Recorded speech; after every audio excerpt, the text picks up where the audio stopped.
the Lord will continue to speak to you through dream. Amen?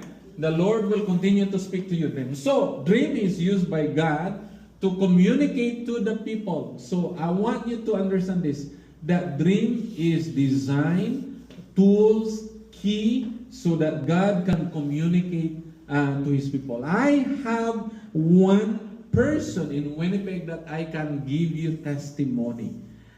He is Inuit. In the Nunavut. All eyes yellow, right? There is no gospel there. There is no people that brought him, the Lord Jesus Christ.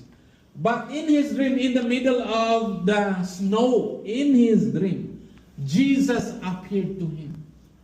Jesus appeared to him in his dream. Okay? So that's why dream is to communicate to the people. It's a way of communication. So that's why, even as here, we have heard the gospel of the Lord Jesus Christ. We listen to the social media, to the church. But how about those people that have not reached by the missionary or the pastor or the evangelist?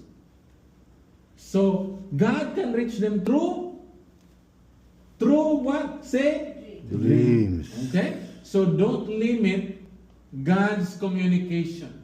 So He can communicate through dreams. So Genesis 40 verse 8, it says, the chief cupbearer and chief baker both had dreams. They answered. So God is communicating to the cupbearer and to the baker, particularly. So, but there is no one to interpret them. Then Joseph said to them, do not interpretation belong to God. Meaning, interpretation only comes from the Lord. Tell me your dreams.